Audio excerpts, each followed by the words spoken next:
Icons, IDOLS, Irene by the Byzantine Choral Project. Episode 12.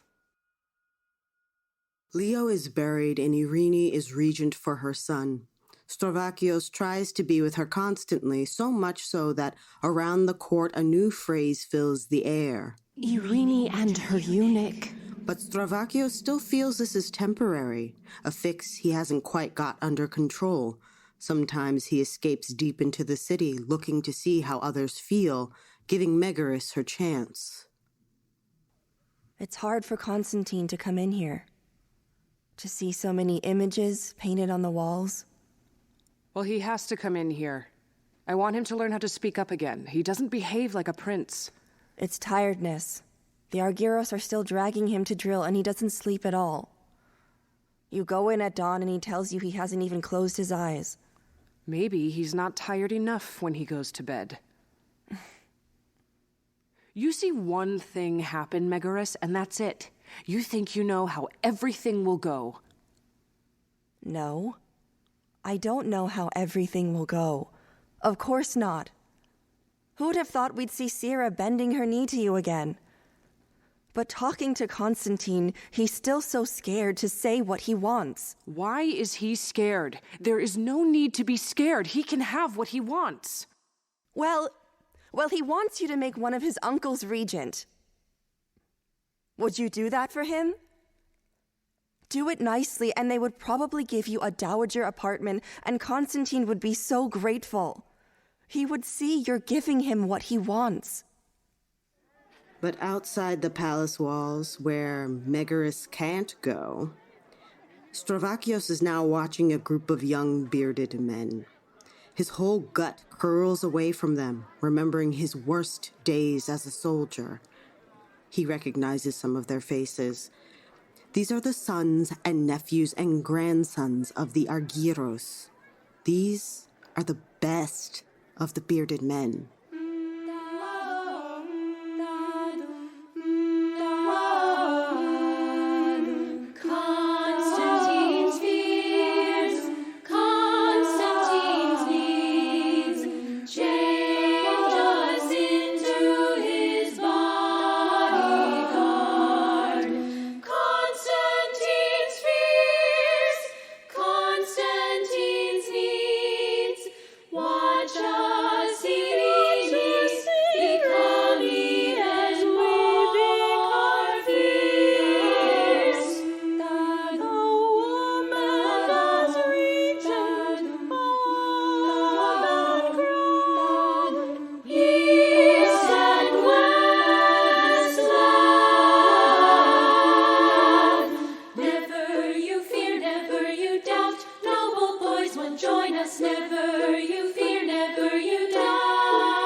Staurakios walks across the palace building, his mind beginning to build arguments to escape the fear in his body. It's a relief to be in the room with Irene. He knows now he wants to keep her ruling. He wants to change the rules. Did you hear them? Right outside my window? Outside of Eden, nothing seems to have changed. Because outside of Eden, you have to force your way.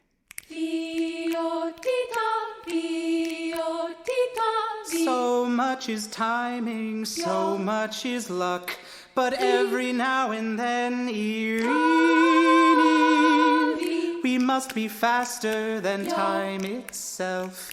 Nothing will ever be like this again. Nothing will ever be so opportune.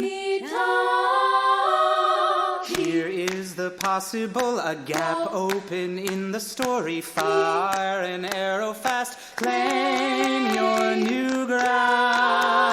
I know what you want to do, but is that how I want to rule? This gap will close so quick, we'll never do the same again.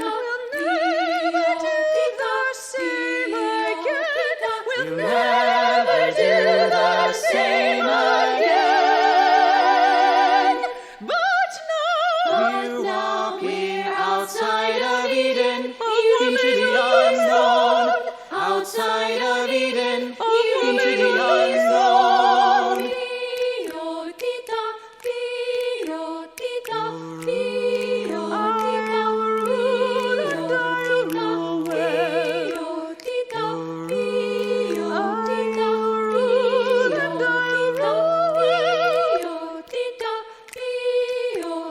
I promise we'll never do this again. But bearded men are bearded men, so we'll do now what we'll never do again. I'll rule and I'll rule. I'll rule.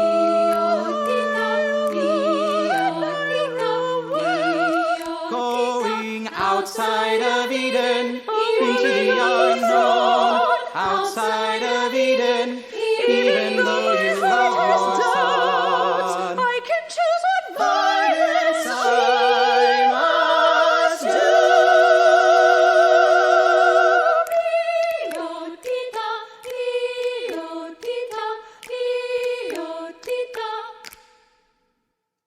"40 days in, of course, a cabal of men call for my brother-in-law to be regent instead of me. Men with muscles pressing in on me when I need my eyes looking outwards to threats on our borders. Pushing in on you, pushing in on me. Outside of Eden, why should these men have their say? Anger sears my heart. A fire comes out my mouth. We call for an emperor to raise her son to power. I burn with rage at the stupidity of these men who do not understand that now is not the time for an internal squabble. I see my son's eyes on me. I pray to my lady, and she says, "Eve, take your hand and remake Adam." These men are my family. She takes them to the Purple Room. I take them to the Purple Room. I call for the knife. Call out to her. Tell her you don't want this done. A mother has to serve her son. There's nothing I can say. Even Sira knows. Her brothers, my uncles, all these men. I see their bodies change before my eyes. I make them less. I make them more. I say what they can be in my world. I have these men, these rivals, these dangerous bodies beaten and tonsured and exiled. I become purple. Constantine, close your eyes.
Don't stop here.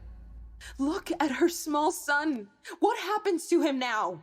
In 17 years, it is written that Irene has her men thrust a stake into Constantine's eye.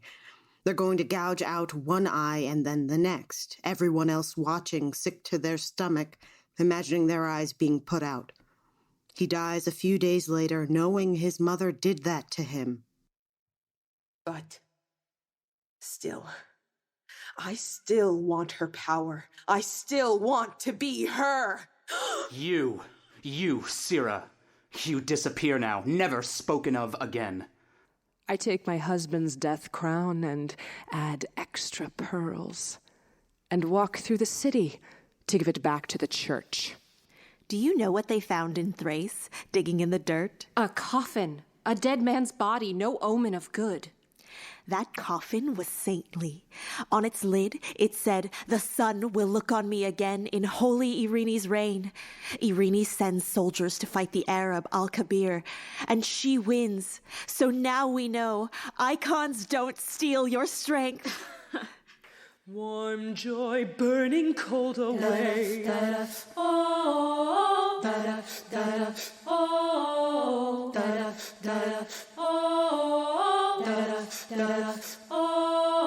I watch my son and see cold pain, the sneer of an old man's face.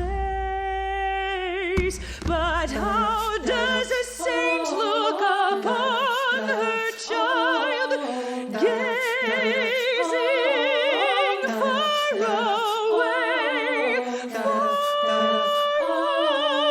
away? She holds out fragile hands. He sees the statue has no human heart.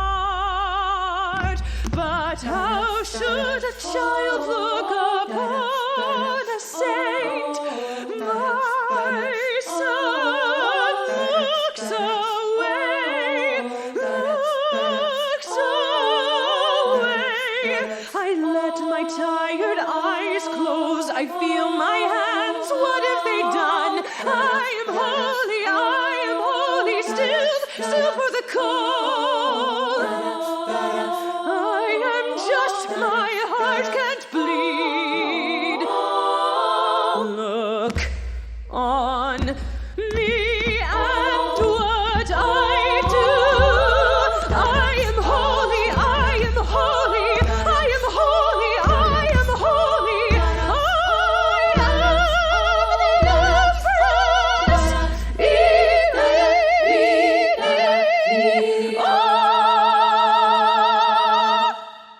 Send me home now, Irene Sarantapekos. I want out of this chorus. No. Sira is gone. You are Constantine's nurse now. Who could be his nurse now? In this madness. What madness? This is done. This will never happen again. Now, We're outside of Eden. something new is growing now. Can't you feel it? We're at peace again. Irene will rule, and rule well. All I'll do now is care for him. I hope that's what I hear. That one day Constantine gets to rule. I'll pray to my lady that I'm just blind. And I can't see this future she lets you see.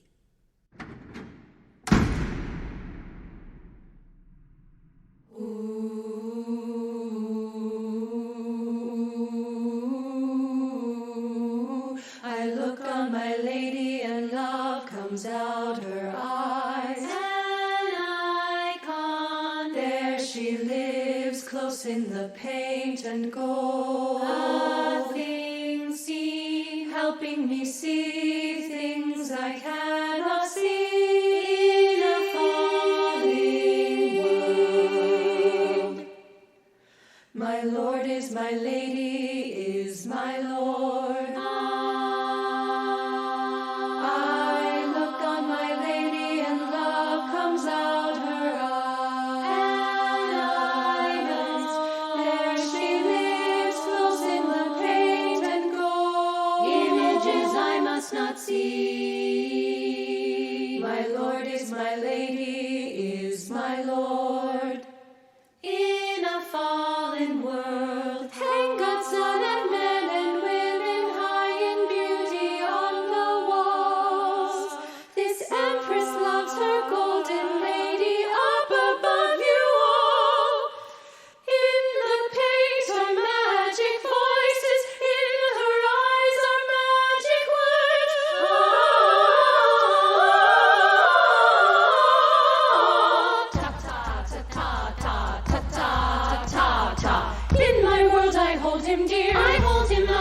world so dear. I hold him dear throughout the fight. I hold him dear, I hold him dear, I hold him dear, I hold him dear. I look on my lady and love comes out her eyes. An icon, there she lives, close in the paint and gold. A thing seen, helping me see things I cannot see in a falling world.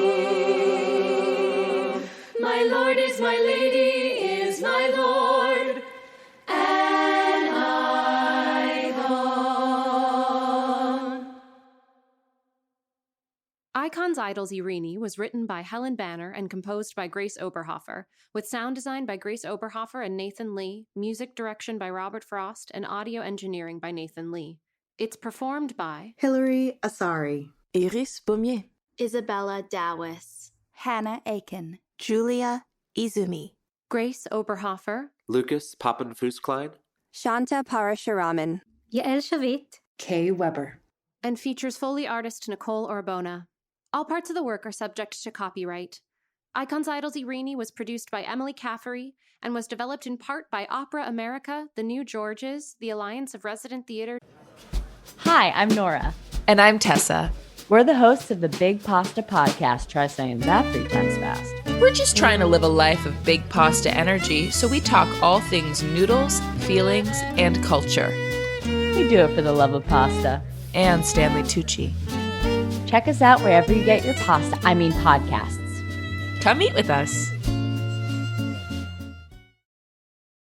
New York, The Tank, the New York State Council on the Arts, and the New Ohio IRT Archive Residency.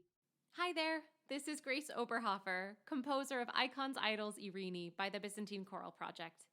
If you've been enjoying the show, please feel free to rate the show and subscribe, or to leave us a review. We'd love to hear what you think of it. If you'd like to support the work that Byzantine Choral Project does, you can now make a tax-deductible donation through the link in our episode and show details, or by going to www.byzantinechoralproject.com/podcast.